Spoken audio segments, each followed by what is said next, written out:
La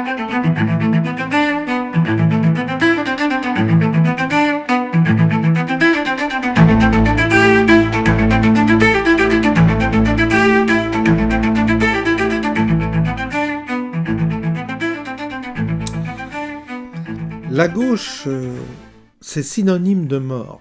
Mort de tout. Mort du petit agriculteur, mort du petit paysan, mort du petit éleveur, mort du petit commerce. La gauche a toujours été du côté de la mort, pas de la vie.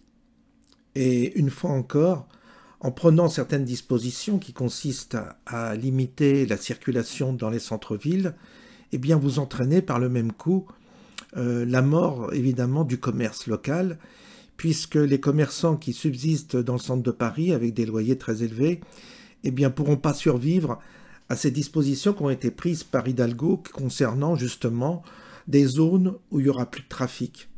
Ils n'ont pas compris, si vous voulez, ils sont tellement dans l'idéologie qu'ils n'arrivent pas à comprendre quand, à force d'exclure les gens qui se déplacent dans un véhicule pour faire des achats, eh bien, vous tuez l'activité économique. Et quand vous tuez l'activité économique, vous tuez, évidemment, vous engagez, vous générez du chômage.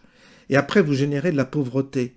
Et ces mêmes pauvres, vous les récupérez comme électeurs en disant, vous vous rendez compte, c'est le capitalisme qui est vraiment la cause des malheurs du monde, puisque nous sommes pour la défense du pauvre. Sauf que c'est toi, espèce d'imbécile et de machiavélique, qui a généré cette pauvreté. C'est tout le problème de la gauche, c'est le logiciel de la gauche qui tourne en boucle. C'est-à-dire qu'il tue les richesses, il tue les gens qui fabriquent de la richesse, il tue les gens qui fabriquent de l'emploi, pour en faire ensuite des pauvres. Alors évidemment, la gauche, il n'y aurait que la gauche, il n'embaucherait que des fonctionnaires.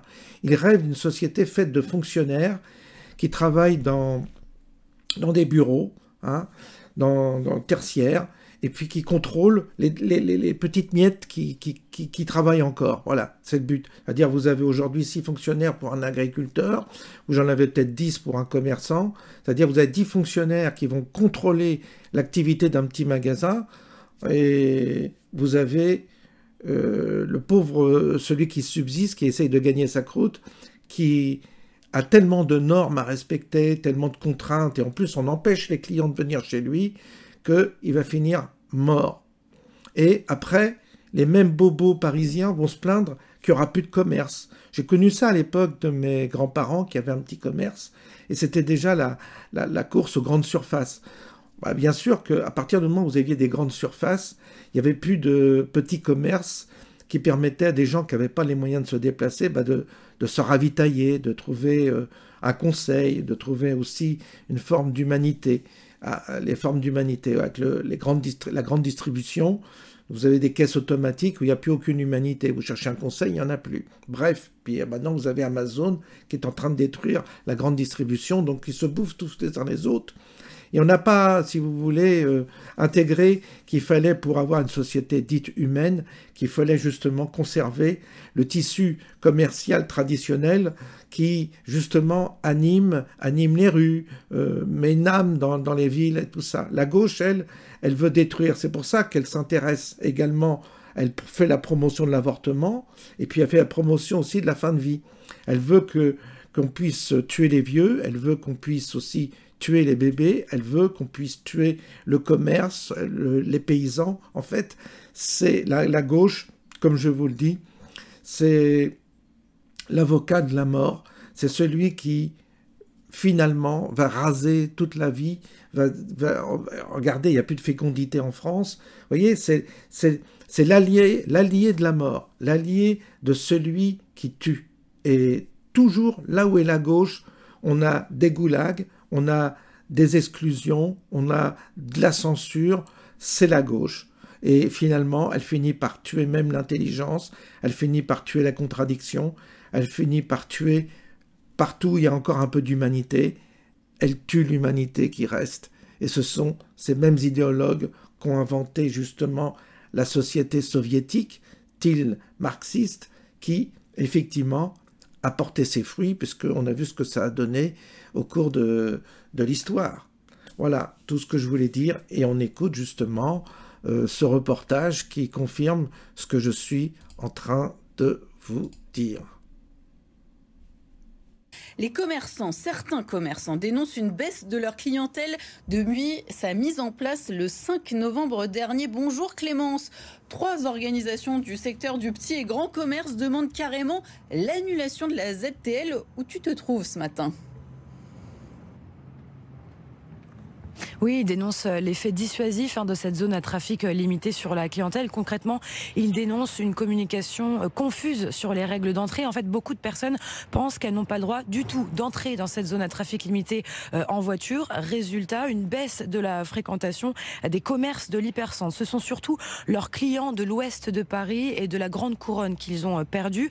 Une catastrophe pour le petit commerce selon les principaux concernés. On rappelle que cette zone concentre 70% des commerces de monde indépendants et de boutiques multimarques de la capitale.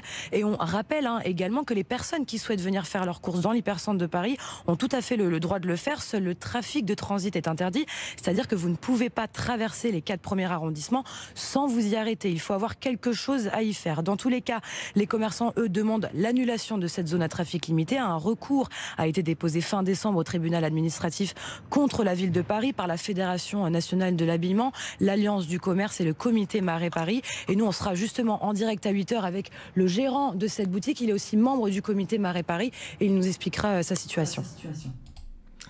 Voilà, donc vous avez la confirmation, comme j'avais prévu, que tous ces commerces-là vont mourir. Alors il faut savoir qu'un commerce, ça emploie du monde, ça fait vivre le quartier, et puis aussi, ça permet de payer des loyers, par exemple pour ceux qui possèdent les murs. Ça permet aussi d'entretenir l'immobilier. Ces gens-là participent dans une copropriété à la restauration, au paiement des différentes réparations.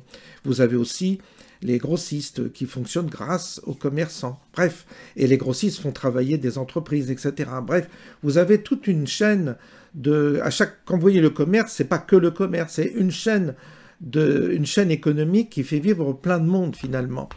Et ça, on est en train de le tuer, ce qui est vraiment catastrophique. Et puis en même temps, quel intérêt d'aller maintenant dans les centres-villes puisqu'il n'y aura plus de commerce. S'il n'y a plus de commerce, il n'y a plus de vie. Et puis quand il n'y a plus de vie, on va se retrouver avec des bobos et puis qui se font livrer à manger par des Uber, des esclaves Uber. Ils adorent ça, les bobos gauchistes.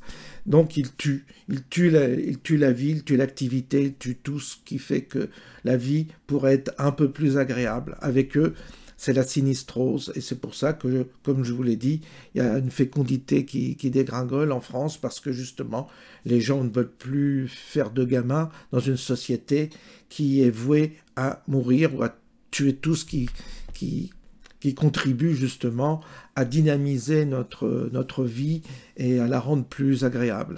Bonne soirée à tous et à bientôt.